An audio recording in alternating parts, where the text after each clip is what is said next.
Valentine's day party থেকে রাতে বাড়ি ফেরার সময় একটি স্কুল প্রোগ্রামে 4 জন নরপশুর ধর্ষণ শিকার হয়। ভাগ্যক্রমে মেয়েটি বেঁচে গেলে সেই পশুদেরকে আইনের আওতায় আনা হয়, কিন্তু তথ্য প্রমাণ জালিয়াতি করে তারা নিজেদের নির্দোষ প্রমাণ করে মুক্তি পেয়ে যায়। যখন দেশের আইন ব্যবস্থা ওই মেয়েটিকে তার ন্যায় বিচার দিতে ব্যর্থ হলো, তখন মেয়েটির মা নিজেই ধর্ষকদের শাস্তি দিতে সিদ্ধান্ত নেয়। বলছি 2017 সালে হিন্দি ভাষায় মুক্তি পায় ক্রাইম রিভেঞ্জ থ্রিলার মুভি মমের কথা। একজন মা তার সন্তানের জন্য কতটা কঠিন সিদ্ধান্ত নিতে পারে এই মুভিতে দেখতে পাবেন। তো চলুন বন্ধুরা, জেনে আসো ওই মা কিভাবে ধর্ষকদের শাস্তি দিয়েছিল। মুভি শুরুটা হয় একটি ক্লাসরুমের দৃশ্য দিয়ে। বায়োলজি টিচার মিস দেবকে ক্লাস নিচ্ছে, কিন্তু সকাল সকাল বায়োলজি ক্লাসে স্টুডেন্টদের তেমন কোনো ইন্টারেস্ট নেই। দেবকে স্টুডেন্টসদের মাসেলস বিষয় পড়াচ্ছিল। এর মধ্যে মোহিত নামে একটি ছেলে আরিয়া নামে এই মেয়েটিকে ফোনে একটি অ্যাডাল্ট ভিডিও পাঠায়। আরিয়া তখন তার বেস্ট ফ্রেন্ড স্বপ্নাকে দেখায় যে দেখ কি পাঠিয়েছে। স্বপ্না দেখে ছি বলে ওঠে। তখন দেবকে এসে জানতে চায় তোমাদের কি সমস্যা, তোমরা দুজনই বাইরে চলে যাও। স্বপ্না বলে ম্যাম আমাদের কোনো দোষ নেই, দেখুন না মোহিত আরিয়াকে কি পাঠিয়েছে। ফোন দেখে দেবকে আরিয়াকে বলে ক্লাসে ফোন অ্যালাউ না, জানা নেই তোমার। এরপর ফোনের ভিডিওটি দেখেই দেবকি মোহিতের কাছে তার ফোন চায়। মোহিত অবশ্য দেবকিকে সরি বলছিল। তারপর দেবকি মোহিতের থেকে ফোনটি নিয়ে জানালা দিয়ে বাইরে ফেলে দেয় এবং মোহিতকে বলে তোমার প্যারেন্টসকে বলবে আমার সাথে দেখা করতে। সিন চলে যায় রাতে। এ হচ্ছে দেবকির স্বামী আনন্দ, পাশে দেবকির মেয়ে প্রিয়া। আর ক্লাসে যে আরিয়াকে আমরা দেখেছিলাম, আরিয়া আনন্দের প্রথম স্ত্রীর সন্তান। আরিয়ার মা মারা যাওয়ার পর আনন্দ দেবকে বিয়ে করেছিল। সবাই এসে গেলে দেবকি আনন্দকে বলছিল বাচ্চাদের স্কুল ছুটি হতে যাচ্ছে, ভ্যাকেশনের প্ল্যান করো, নয়তো সব বুক হয়ে যাবে। তখন আরিয়া একটি কটেজের ফটো দেখায় এবং বলে এই জায়গাটা কেমন। তখন সবাই সিদ্ধান্ত নেয় এই জায়গাতেই তারা যাবে। আনন্দ বলে ঠিক আছে, আমি ইউএসএ কনফারেন্সের জন্য যাচ্ছি, 10 দিন পর ফিরবো, ফিরে এসে তারপর যাওয়া যাবে। আরিয়া তখন আনন্দকে বলে বাবা আজ তোমাকে অনেক হ্যান্ডসাম লাগছে। আনন্দ জানতে চায় কি লাগবে তোমার সেটা বলো। দেবকি বলে প্রশংসা তোমার হজম হয় না। কিন্তু আনন্দ বলে আগের বার যখন হ্যান্ডসাম বলেছিল 40,000 টাকা দিয়ে ফোন কিনে দিতে হয়েছিল। আরিয়া বলে আসলে শনিবার জোডিয়াক ফার্মে একটি পার্টি আছে, আমার সব বন্ধুরা সেখানে যাবে। দেবকি বলে শনিবার তো ভ্যালেন্টাইন্স ডে, আর ওই জায়গা তো অনেক দূর, তো কে কে যাচ্ছে। আরিয়া বলে বললাম তো সব বন্ধুরা যাচ্ছে। আর কত প্রশ্ন করবেন ম্যাম। আনন্দ বলে ঠিক আছে ভেবে জানাবো। কিন্তু আরিয়া বলে ভাবার কি আছে, পারমিশন তো চাচ্ছি, আমার প্রতি তোমার বিশ্বাস নেই না, এটাও তোমার ম্যামের থেকে পারমিশন নিতে হবে। আনন্দ একটু রেগে বলে ভদ্রভাবে কথা বল আরিয়া। এর জন্য আরিয়া উঠে চলে যায়। মূলত আরিয়ার মা মারা যাওয়ার পর আরিয়া দেবকিকে তার মার জায়গা দিতে পারেনি, এই জন্য আরিয়া দেবকিকে মা না ডেকে ম্যাম বলে ডাকে। আরিয়া রুমে গিয়ে স্বপ্নার সাথে কথা বলছিল। স্বপ্না বলছিল এটা সাধারণ কোনো পার্টি না, দিল্লির সব থেকে হটেস্ট পার্টি, কবিরও আসবে, এক কাজ কর এবার প্রপোজ করে ফেল। কবির মূলত আরিয়ারই ক্লাসমেট। আরিয়া কবিরকে খুবই পছন্দ করে। এর মধ্যেই দেবকি আরিয়ার জন্য খাবার নিয়ে আসে। দেবকি বলে তোমার বাবার সাথে কথা হয়েছে, পারমিশন দিয়েছে, তুমি পার্টিতে যেও। কিন্তু তাতেও আরিয়া কোনো জবাব দিচ্ছে না। দেবকি শুধু যাওয়ার সময় বলে যায় খাবারের উপর কখনো রাগ করতে নেই, খেয়ে নাও। এরপর পরবর্তী দিন সকাল হতেই আনন্দ ইউএসডি তে রেডি হচ্ছিল। তখন আনন্দ দেবকিকে বলে আমি জানি তুমি সব সামলে নাও, তারপরও আমি আরিয়াকে আবার বোঝাবো। দেবকি বলে আসলে ও তোমার ভাগ কাউকে দিতে চায় না, ওকে বোঝানো নয়, ওকে আমাদের বুঝতে হবে।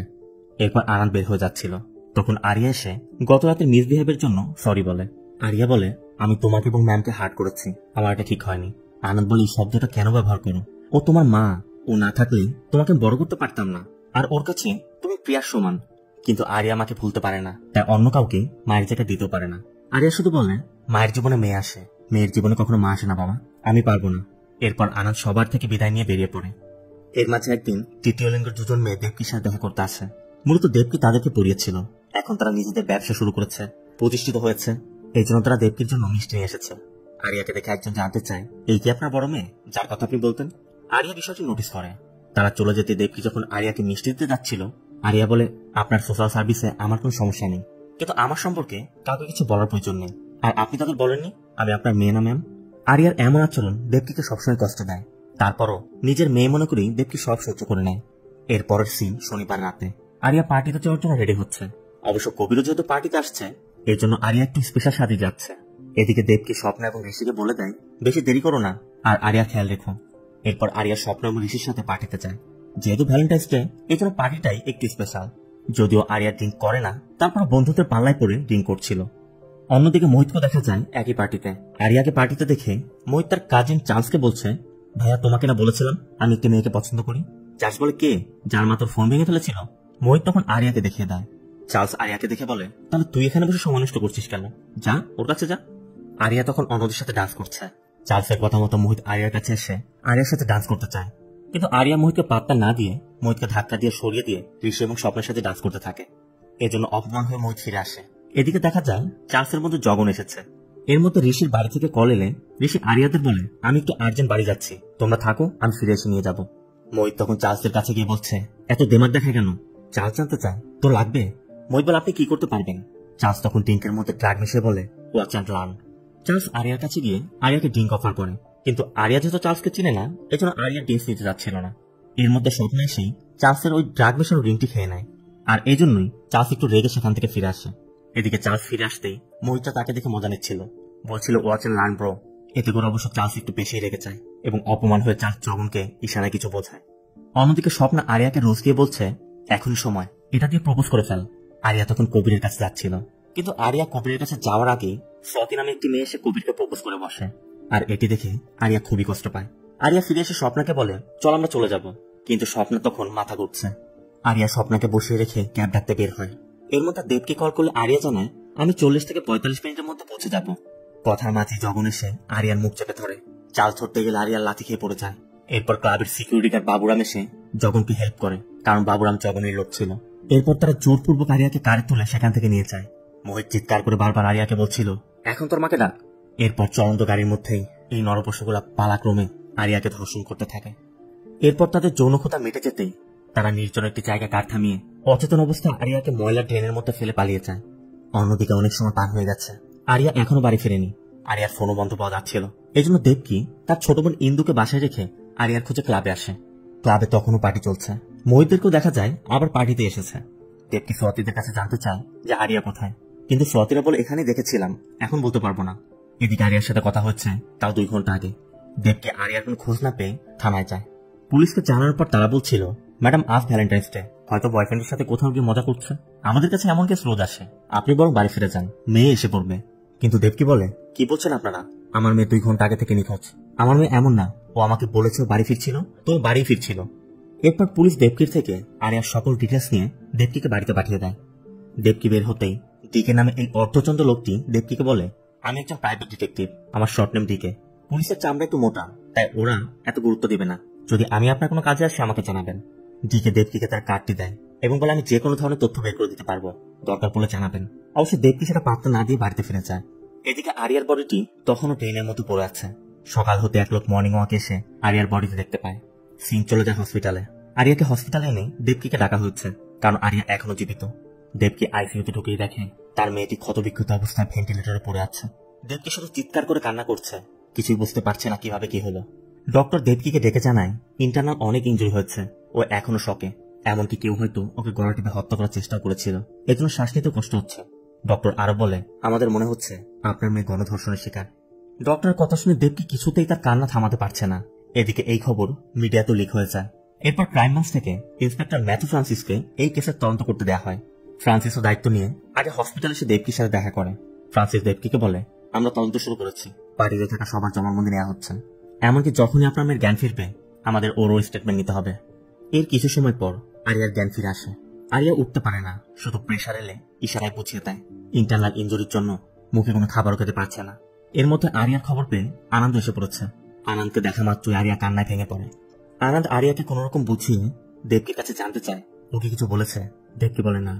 এরপর আনন্দ দেবকিকে নিয়ে আরিয়াকে বোঝায় যে একমাত্র তুমিই পারো ওদের সাজা দিতে, তুমি শুধু নাম বলো। আরিয়া তখন কাঁপতে কাঁপতে শুধু দেবকিকে বলে, জানেন ওরা চিৎকার করে কি বলছিল? ওরা বলছিল, এখন তোর মাকে ডাক। অন্যদিকে সিবিআই সবটা জবানবন্দি নিচ্ছিল। এর মধ্যে আরিয়াও তার স্টেটমেন্ট দিয়ে দেয় এবং আরিয়ার স্টেটমেন্টের উপর ভিত্তি করে সিবিআই প্রথমে মোহিত এবং চার্লসকে ক্লাব থেকে অ্যারেস্ট করে এবং বাবুরামকে বাবুরামের বাড়ি থেকে। বাবুরামকে টর্চার করলে বাবুরাম জগনের কথাও বলে দেয়, এজন্য জগনকেও তার বাড়ি থেকে অ্যারেস্ট করা হয়। মিডিয়া তখন রেপ কেসে অ্যারেস্ট হওয়া 4 আসামির নিউজ করছে। ডিকে দেখা যায় বউ এবং মেয়ের সাথে নিউজ দেখছিল। নিউজ দেখে ডিকের ওয়াইফ মেয়েকে বলছে, এই দেশের কোনো কিছু বদলাবে না। ডিকের মেয়ে বলে, তার জন্য তো কাউকে এগিয়ে এসে ব্যবস্থা নিতে হবে। ডিকের ওয়াইফ বলে, যাই হোক, তুই টিউশন থেকে তাড়াতাড়ি ফিরবি, দেখছিস না চারিদিকে কি হচ্ছে। এদিকে এই কেসটি ফাস্ট ট্র্যাক কোর্টে চলে যায়। আসামিদের হাজির করে কোর্ট প্রথমে আরিয়ার দেয়া স্টেটমেন্টের ভিডিওটি দেখে, যেখানে আরিয়া ওই রাতের সম্পূর্ণ ঘটনা খুলে বলেছে। আরিয়ার স্টেটমেন্ট শোনার পর শুরু হয় কোর্টের যুক্তিতর্ক উপস্থাপন। আরিয়ার পক্ষের আইনজীবী প্রথমেই 4 জনের ডিএনএ টেস্ট করানোর প্রস্তাব দেয়। এজন্য আরিয়া থেকে স্যাম্পল নেওয়া হয়। ডক্টরও জানায় আরিয়া পুরো স্টেবল, তার মানে তার স্টেটমেন্ট সত্যি। এদিকে ডিএনএ টেস্ট করালে চার্লসটা ফেসে যাবে। এই জন্য চার্লসের আইনজীবী আরিয়ার ব্লাড টেস্টের রিপোর্ট জমা দেয়, যাতে স্পষ্ট দেখা যাচ্ছে ওই রাতে আরিয়ার রক্তে অ্যালকোহল ছিল। তার মানে আরিয়ার স্টেটমেন্ট গ্রহণযোগ্য নয়। ওই রাতে চার্লসদের সাথে ক্লাবে থাকা একজন স্টেটমেন্ট দেয় চার্লসটা পুরো রাত আমার সাথে ছিল। আবার চার্লসের ফোন সেখানে রেখে যাওয়ায় ফোন লোকেশনও তাই বলছে। আরিয়ার আইনজীবী তখন ট্রাফিক সিসিটিভি ফুটেজ দেখায় যেখানে ওই রাতে চার্লসের কার বাইরে যেতে দেখা যাচ্ছে। অবশ্য তারা কারটিকে আগে ধুয়ে পরিষ্কার করে ফেলায় কারে কোনো ফিঙ্গারপ্রিন্ট বা এভিডেন্সই পাওয়া যায় না। কারের ব্যাপারে জগনবন্দি দেয় ওই রাতে আমি আমার গার্লফ্রেন্ডকে নিয়ে ঘুরতেই চার্লসের কাছ থেকে কারটি নিয়েছিলাম। আবার জগনের ফোন লোকেশনও তাই প্রমাণ করে। এইভাবেই দিনের পর দিন কোর্টে যুক্তিতর্ক চলতে থাকে। যে ব্যক্তি আরিয়াকে ড্রেনের মধ্যে দেখেছিল সে পুলিশকে খবর না দিয়ে অ্যাম্বুলেন্স থেকে আরিয়াকে আগে হসপিটালে নিয়ে গিয়েছিল। আবার ইস্যু স্টেটমেন্ট দেয় ওই রাতে সে ফিরে এসে আরিয়াকে দেখেনি। আরিয়ার ফোনও বন্ধ ছিল। স্বপ্ন অসুস্থ দেখে স্বপ্নকে সে বাড়িতে ড্রপ করতে গিয়েছিল। এদিকে আবার চার্লসের আইনজীবী প্রমাণ করতে চায় আরিয়া হয়তো তার বয়ফ্রেন্ডের সাথে সেক্স করেছে। এরপর তার সাথে ঝগড়া হলে তার বয়ফ্রেন্ড হয়তো তাকে মারার চেষ্টা করেছে। এরপর দেবকিকে ডাকা হয়। চার্লসের আইনজীবী দেবকির কাছে জানতে চায় আপনি যখন পার্টিতে গিয়েছিলেন তখন গেট বাবরাম খুলেছিল, ভিতরে গিয়ে আপনি মোহিত এবং চার্লসকে দেখেছেন। আপনি আপনার জবানবন্দিতে পুলিশকে কিন্তু বলেছেন। দেবকি বলে আমি তখন ওদের দেখেছি এটা ঠিক, কিন্তু আরিয়া তার 2 ঘন্টা পূর্ব থেকে নিখোঁজ ছিল। এদিকে আরিয়া যদি স্টেটমেন্ট দিয়েছে তারপর তার স্টেটমেন্ট ভ্যালিড নয়। মোহিত তার স্টেটমেন্টে বলে আমি নিজেই আরিয়াকে পছন্দ করি, আমি কেন এটা করতে যাব। আর আমার নাম বলেছে এটা বলা স্বাভাবিক, কারণ ক্লাসরুমের ঘটনার জন্য হয়তোবা আরিয়া আমার নাম বলেছে। কিন্তু এরপরই পুরো কেসের মোড় ঘুরে যায় যখন ফরেন্সিক টেস্টে ডিএনএ ম্যাচের রিপোর্ট নেগেটিভ আসে। মানে আরিয়ার দেহে কোনো সিমেন টেস্ট করা যায়নি। এর কারণ হচ্ছে আরিয়া ঘটনার 3 দিন পর স্টেটমেন্ট দিয়েছিল, আর হিউম্যান বডিতে 72 আওয়ার্স পরে সিমেন নষ্ট হয়ে যায়, যে জন্য ম্যাচ করেনি। এখন প্রশ্ন উঠছে তাহলে কি চার্লসেরকে মিথ্যা মামলায় ফাঁসানো হয়েছে? আরিয়া কি মিথ্যা বলছে? অনেকে আবার বলছে আরিয়ার মায়ের সাথেই তো আরিয়ার সম্পর্ক ভালো নয়। এদিকে আরিয়াকে হসপিটাল থেকে বাড়িতে নেওয়া হয়। আরিয়ার আইনজীবী কোনোভাবেই প্রমাণ করতে পারছিল না যে চার্লস ওই রাতে তাকে ধর্ষণ করেছে। এই জন্য কোর্ট চার্লস সহ বাকি 3 জনকে মুক্তি দিয়ে দেয়। কিন্তু আনন্দ কিছুতেই মেনে নিতে পারছিল না। এজন্য রাগের মাথায় জজের সামনে সে জগনকে খুশি মেরে বসে। এই জন্য কন্টেম্প্ট অফ কোর্টের চার্জে আনন্দকে অ্যারেস্ট করা হয়। টিকেকেও দেখা যায় কোর্ট চত্বরে সে সবকিছুই দেখছে। অবশ্য এরপরই দেবকি আনন্দের বেল করায়। ফেরার পথে ফ্রান্সিস দেবকিকে বলে সরি ম্যাডাম, আমি কিছু করতে পারলাম না। দেবকি বলে আপনি কি করবেন? এই দেশে রেপ ঠিকই করতে পারে, কিন্তু রেপিস্টকে থাপ্পড় মারতে পারে না। আমার পুলিশ এবং লয়ের উপর আস্থা উঠে গেছে। এই বলে দেবকি চলে যায়। দেবকি এবং আনন্দ বাড়ি ফিরে দেখে আরিয়া দরজা বন্ধ করে দিয়েছে। ইন্দুজানের টিভিতে ওদের মুক্তি নিউজ দেখে দরজা বন্ধ করে দিয়েছে। অনেক ডাকার পরও আরিয়া দরজা খুলছিল না। এই জন্য আনন্দ একসময় দরজা ভেঙে ফেলে। দেখা যায় আরিয়া একটি ছুরি হাতে নিয়ে বসে আছে। আনন্দ সাথে সাথেই ছুরিটি ফেলে দেয়। এরপর দেবকি কাছে যেতেই আরিয়া চিৎকার করতে শুরু করে। দেবকি ওর কাছে যেতে সাহস পাচ্ছে না। আরিয়াকে কোনোভাবে থামানো যাচ্ছে না। মূলত আরিয়া ভাবছে দেবকির উপর রাগ করেই মৈত্র হয়তো বা তাকে রেপ করেছে। দেবকি অবশ্য আরিয়ার মনের অবস্থাটা বুঝতে পারছে, তাই আরিয়ার থেকে আড়ালে চলে যায়। দেবকির 2 চোখ দিয়ে শুধু অশ্রু ঝরছে, এছাড়া তো আর করারও কিছু নেই। কিছুক্ষণ পর আরিয়া ঘুমিয়ে পড়লে আনন্দ এসে দেবকিকে বলে আমাদের এভাবে হেরে গেলে চলবে না, লড়তে হবে। আমরা হাইকোর্টে আপিল করব, ওদের সাজা হবে। দেবকি বলে সাজা তো আমার মেয়ে ভোগ করছে ওই ঘটনার পর থেকে। আমি ভেবেছিলাম আমার আর আরিয়ার মাঝে সমস্যাগুলো একদিন ঠিক হয়ে যাবে, কিন্তু এখন সব শেষ হয়ে গেল। ও আমার থেকে এত দূরে সরে গেছে, আমি আর কোনোদিন ওকে ফিরিয়ে আনতে পারবো না। পরবর্তী দিন আনন্দ আরিয়ার কাছে গিয়ে আরিয়াকে বলছিল তুমি না কোথায় যেন যেতে চাচ্ছিলে, চলো আমরা যাই। কিন্তু আরিয়া শুধু চোখের জল ফেলে ইশারায় বোঝায় না বাবা। আনন্দ বলে ঠিক আছে, তোমার যখন ইচ্ছা হবে আমাকে জানিও। সিন চলে যায় স্কুলে। দেবকি প্রিয়াকে স্কুলে দিতে এসেছে। দেবকি দেখে মোহিত স্কুলে অন্যদের সাথে একদম বিন্দাস ঘুরে বেড়াচ্ছে। দেবকির সাথে সাথে প্রিন্সিপালের কাছে গিয়ে জানতে চায় আপনি ওকে কিভাবে স্কুলে অ্যালাউ করলেন। প্রিন্সিপাল দেখুন দেবকি, কোর্ট ওকে নির্দোষ প্রমাণ করে ছেড়ে দিয়েছে, আমরা কিভাবে ওকে বের করে দিতে পারি? স্কুলের তো কিছু রুলস আছে। এই জন্য দেবকি বেরিয়ে আসে। আর তখনই মোহিত হাসতে হাসতে দেবকি গুড মর্নিং বলে চলে যায়। দেবকি এটা কিছুতেই মেনে নিতে পারছে না, যার জন্য তার মেয়ের এই অবস্থা। সে নির্দ্বিধায় এভাবে তার চোখের সামনে ঘুরে বেড়াচ্ছে। এই জন্য স্কুল শেষ হওয়ার পরই দেবকি মোহিতকে ফলো করতে শুরু করে। দেবকির আচরণে মনে হচ্ছিল দেবকি মোহিতকে মারার চেষ্টা করছে। তবে যখনই দেবকি মোহিতকে ধাক্কা দিতে যাবে তখনই নিজে বড় একটি অ্যাক্সিডেন্ট হাত থেকে রক্ষা পায়। এজন্য সে সোজা বাড়িতে ফিরে আসে। বাড়িতে ফিরে আনন্দকে বলে আমি আর ওই স্কুলে যাব না, প্রিয়াকে অন্য স্কুলে শিফট করে দিব। আনন্দ তখন স্পষ্টই বুঝতে পারে যে মোহিতের জন্য দেবকি এটা করছে, কিন্তু তারা কি করতে পারবে? তারা তো ভিকটিম, তারা অসহায়। দেবকি সারা রাত অনেক ভাবে। দেবকি স্পষ্ট বুঝতে পারছে আইন তাদেরকে শাস্তি দিতে পারবে না, তাকে কিছু করতে হবে। তখন দেবকি ডিকের কথা মনে পড়ে। এর জন্য পরবর্তী দিন সকাল হতেই দেবকি ডিকের অফিসে যায়। অবশ্য দেবকি ডিকেকে বোঝাতে চাচ্ছিল যে আমি ভুল করে এসে পড়েছি। ডিকে বলে ম্যাডাম, আমি আপনার কেস সম্পর্কে জানি, কোর্ট অনেক বড় পাপ করে ফেলেছে, আমি আপনার কষ্ট ফিল করতে পারি। দেবকি বলে কেউ জানতে পারবে না আমি কি ফিল করছি। ডিকে তখন তার মেয়ের ছবিটি দেখিয়ে বলে আমার মেয়েও আপনার মেয়ের বয়সী, আমি ফিল করতে পারছি, ভয় পাবেন না, আমাকে বলুন আমি কি করতে পারি, কেউ কিছুই জানতে পারবে না। দেবকি তখন ওই 4 জনের সকল ইনফরমেশন চায়। ডিকে বলে পেয়ে যাবেন, তবে মনে রাখবেন আজকের পর না আমি আপনাকে জানি না আপনি আমাকে জানেন। দেবকি চলে যেতে ডিকে তার কাজে লেগে পড়ে। ডিকে প্রথম দিনই বাবুরামের সকল তথ্য জোগাড় করে। এরপর মেট্রো স্টেশনে দেবকির সাথে দেখা করে দেবকিকে জানায় বুধবার দিন বাবুরামের ছুটি থাকে। ওই দিনও একটি মদের দোকানে গিয়ে দোকান বন্ধ হওয়ার আগ পর্যন্ত রিং করে। ডিকে বলে আমি জানি না আমি যা করছি তা সঠিক না ভুল। দেবকে বলে ওঠে ভুল, কিন্তু তার থেকে বড় ভুল কোনো কিছু না করা। ভুল এবং অধিক ভুলের মাঝে আপনি কোনটা বেছে নেবেন? ডিকে তখন অনেক চিন্তা ভাবনা করে সেই মদের দোকানে ঠিকানা দিয়ে চলে যায় আর বলে ঈশ্বরের প্রতি ভরসা রাখুন, ঈশ্বর সব ঠিক করে দিবে। দেবকি বলে ঈশ্বর সব জায়গায় থাকে না ডিকেজি। উত্তরে ডিকে বলে জানি, এই জন্যই তো ঈশ্বর মা বানিয়েছেন।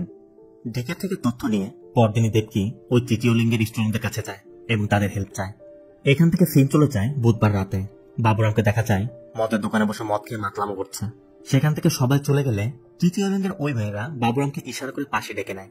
এরপর বাবুরাম আসা মাত্রই তারা বাবুরামকে একটি অটোতে তুলে নিয়ে যায়। এরপর বাবুরামের যখন জ্ঞান ফিরে সে দেখে সে ড্রেনের উপর শুয়ে আছে। বাবুরাম সোজা বাড়িতে যায়। বাবুরামের ওয়াইফ বলছিল 3 দিন যাবত কোথায় ছিলে তুমি? তার মানে এর মাঝে 3 দিন কেটে গেছে। বাবুরামের মাথাও তখন প্রচুর ঘুরছিল। এই জন্য বাবুরাম সোজা ওয়াশরুমে যায়, কিন্তু যখনই সে মাইনাস করতে যাবে বাবুরাম হাত দিয়ে দেখে তার সেই পার্সটি নেই। তার মানে ওরা সেটি কেটে রেখে দিয়েছে।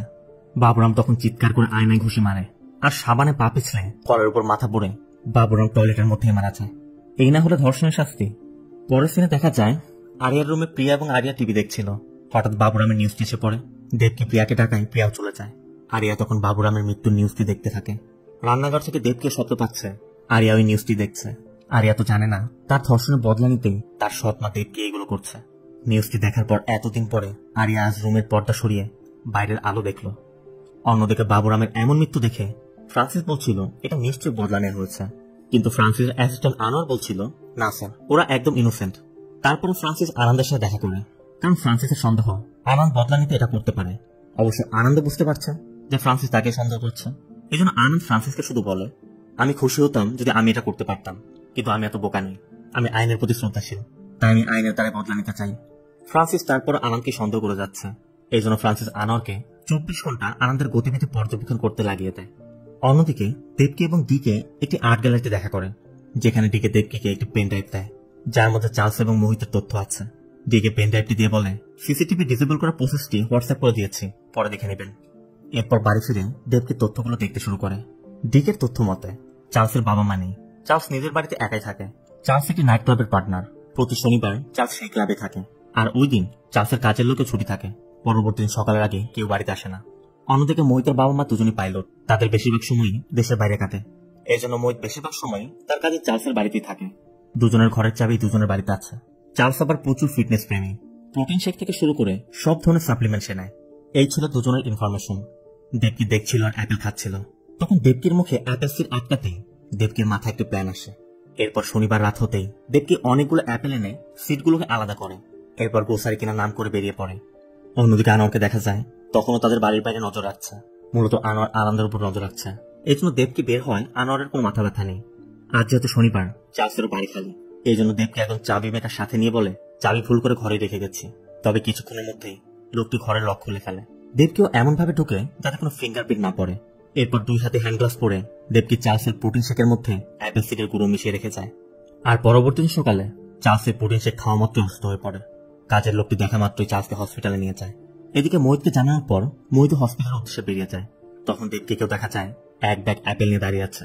দেবকি মোহিতের অ্যাপার্টমেন্টে ঢুকে পড়ে। সিকিউরিটির প্রশ্ন রাখতে দেবকি ফোনে উপরের ফ্ল্যাটের কারোর সাথে কথা বলে নাটক করে এবং মিথ্যা নাম বলে উপরে চলে যায়। এদিকে চার্লসের বাসা থেকে দেবকি আবার ফ্ল্যাটের চাবিও নিয়ে এসেছিল। অন্যদিকে হসপিটালে জানা যায় বৃষ্টির কারণে চার্লস প্যারালাইজড হয়ে গেছে, আর এটি হচ্ছে অ্যাপেল সিড থেকে। মূলত অ্যাপেল সিডে সায়ানাইড থাকে, একজন মানুষকে মারতে যার 1.5 গ্রামই যথেষ্ট। এই জন্য আপাতত সে প্যারালাইজড। আবার মুখের থেকে অ্যাপেল সিড এবং প্রোটিন শেকও পাওয়া গেছে, যেখান থেকে কনফার্ম হওয়া গেছে যে অ্যাপেল সিড থেকে সায়ানাইড বানানো হচ্ছে। আপনাদের নিশ্চয় মনে আছে দেবকি বায়োলজি টিচার, তার বায়োলজির সঠিক প্রয়োগই সে করেছে। আনোয়ার ফ্রান্সিসকে বলছিল স্যার আমি তো সারাক্ষণ নজর রেখেছি, এটা আনন্দের কাছে না। এদিকে ডিকে হসপিটালে বসে দেবকিকে সব আপডেট জানিয়ে দিচ্ছে। ডিকে দেবকিকে সিগন্যাল দেওয়া মাত্রই দেবকি মোহিতের ঘরে ফায়ার অ্যালার্ম বাজিয়ে সেখান থেকে বেরিয়ে যায়। আর সাথে সাথে মোহিতের কাছে খবর আসে তার ফ্ল্যাটে আগুন লেগেছে। এই জন্য ফ্রান্সিসরা মোহিতকে নিয়ে অ্যাপার্টমেন্টে যায়। ফায়ার সার্ভিসের লোকেরা জানায় কোথাও কোনো আগুন নেই, হয়তো ফ্রিক অ্যালার্ম বাজানো হয়েছে। তবে এটি যেহেতু মোহিতের ফ্ল্যাটে ঘটেছে, এই জন্য ফ্রান্সিসরা মোহিতের ঘরে তল্লাশি করে দেখতে চায়। ফ্ল্যাটে গিয়ে প্রথমে ওয়াশরুমের মধ্যে কিছু মাদক পাওয়া যায়। তারপর রান্না করে বিন চেক করতেই সেখানে প্রচুর কাটা আপেল পাওয়া যায়, যার কোনোটার মধ্যে সিড নেই। এখানে দেখা যায় দেবকি যে অ্যাপেলগুলো নিয়ে এসেছিল সেগুলো এখানে এনে কেটে সিড বের করে এখানে গ্রিন্ডারে গুঁড়ো করেছে এবং এমন ভাবে সব রেখে গেছে ফ্রান্সিসরা দেখে স্পষ্ট বুঝতে পারছে যে সায়ানাইড এখানে বানানো হয়েছে আর এগুলো মোহিতই করেছে। এরপর ল্যাপটপ চেক করেও দেখা যায় দেবকি ল্যাপটপের সার্চ হিস্টোরিতে লিখে রেখেছে অ্যাপেল সিড থেকে কিভাবে সায়ানাইড বানানো যায় তার রেসিপি। আবার দেবকি কম্পিউটার টাইমও চেঞ্জ করে গত রাতে টাইম দিয়ে রেখেছিল, যাতে স্পষ্ট বোঝা যাচ্ছে মোহিতে গত রাতে সার্চ করে দেখেছে কিভাবে সায়ানাইড বানাতে হয়, এরপর সেগুলো বানিয়েছে। এর জন্য চার্লসকে হত্যা চেষ্টার অপরাধে মোহিতকে অ্যারেস্ট করা হয়। তবে কথায় আছে, ক্রিমিনাল যত সাবধানতার সাথে ক্রাইম করুক না কেন, কোনো না কোনো ক্লু নিশ্চয় ফেলে যায়। দেবকিরও এমনটাই হয়েছে। দেবকি ভুল করে তার চশমাটা রেখে গেছে, যেটি ফ্রান্সিসের হাতে পড়ে যায়। সিন চলে যায় আরিয়াদের বাড়িতে। রাতের বেলা আরিয়ার কান্নার শব্দ পেয়ে দেবকি আরিয়ার দরজায় কান পাতে। ভিতর থেকে পানি পড়া এবং চিৎকার শব্দ আসছিল। ভিতরে দেখা যায় আরিয়া শাওয়ার নিচ্ছে আর নিজের শরীর আছড়ে ক্ষত বিক্ষত করে ফেলছে, কারণ আরিয়ার এই দেহই তার কাছে এখন ঘৃণা হচ্ছে। আরিয়ার শব্দে দেবকিও বুঝতে পারছিল আরিয়া কতটা যন্ত্রণার মধ্য দিয়ে সময় পার করছে, আর এটি একটি মেয়ে শুধু বুঝতে পারবে। সিন চলে যায় পরবর্তী দিন সকালে। দেবকিকে দেখা যায় চার্লসকে দেখতে হসপিটাল এসেছে। দেবকে পরিচয় দেয় চার্লস তার পুরনো স্টুডেন্ট। দেবকে চার্লসের সামনে কিছু আপেলের টুকরো বের করে রাখে এবং চার্লসকে বলে, আমার মেয়ের সাথে ওই রাতে যা হয়েছিল, আমার মেয়ে প্রতি রাতে কাঁদে। আজকের পর তুই ওই রাত ভুলতে পারবি না। তোরা চিৎকার করে কি বলেছিলি? এখন তোর মাকে ডাক, ওর মা এসে পড়েছে। দেবকির কথা শুনে চার্লস উত্তেজিত হয়ে যাচ্ছিল, এজন্য দেবকি বেরিয়ে চলে যায়। অন্যদিকে স্বপ্না আরিয়ার হোয়াটসঅ্যাপে একটি নিউজ লিঙ্ক পাঠায়। আরিয়া ওপেন করতে দেখে মোহিত চার্লসকে পয়জন দিয়ে হত্যা করতে চেষ্টা করেছিল। চার্লস এখন হসপিটালে প্যারালাইজড হয়ে পড়ে আছে আর মোহিত জেলে। নিউজটি দেখার পর আরিয়া দেখে আনন্দ অফিসে যাচ্ছিল। আরিয়া তখন আনন্দকে টেক্সট করে বলে, বাবা আজ তোমাকে অনেক হ্যান্ডসাম লাগছে। আনন্দ রিপ্লাই দেয়, যা ইচ্ছা চাও। আরিয়া তখন ওই কটেজের ফটোটি পাঠায়, যা দেখে খুশিতে আনন্দ বলে, আমি এখনই বুক করে দিচ্ছি। আরিয়ার মাঝের এমন পরিবর্তন দেখে আনন্দ হ্যাপিলি অফিসে চলে যায়। অন্যদিকে দেবকিকে দেখা যায় প্রিয়াকে স্কুলে দিতে এসেছে। ফেরার সময় ফ্রান্সিসের সাথে দেখা হয়। ফ্রান্সিস বলে আরিয়ার স্যাম্পলগুলো টেস্ট করতে হবে, এই জন্য আপনার একটি সিগনেচার দরকার। দেবকি তখন ব্যাগের মধ্যে চশমা খুঁজতে শুরু করে, কিন্তু পাচ্ছে না দেখে ফ্রান্সিস ওই চশমাটি বের করে দিয়ে বলে, এটা হচ্ছে না তো। দেবকি একটু চমকে যায়। অবশ্য এরপরই দেবকি সেম আরেকটি চশমা বের করে বলে, আপনিও সেম চশমা পরেন? ফ্রান্সিস বলেন, না, আমার চশমা লাগে না, আমি এমনিতে সব দেখতে পাই।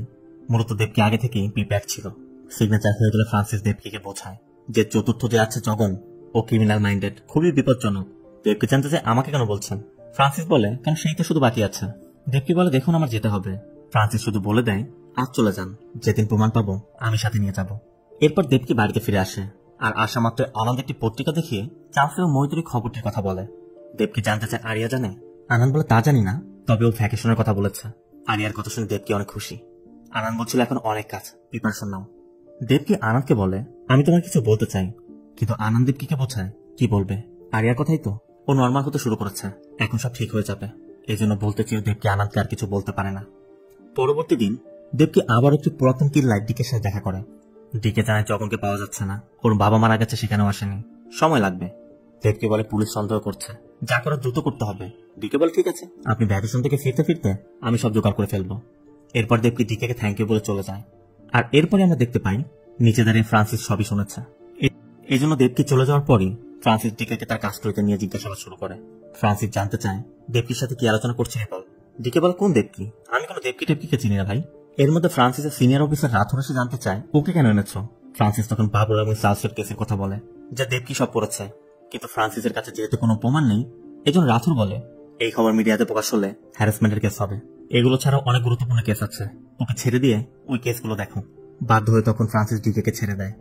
অন্যদিকে এতদিন আত্মগোপনে থাকার পর জগন কারাগারে মোহিতের সাথে দেখা করে।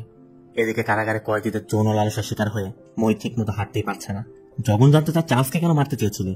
মোহিত বলে, আরে ভাই, আমি তো জীবনে আপেলই কাটিনি, সায়ানাইড কোত্থেকে বানাবো? অন্য কেউ আছে যে আমাদের ফাঁসিয়েছে।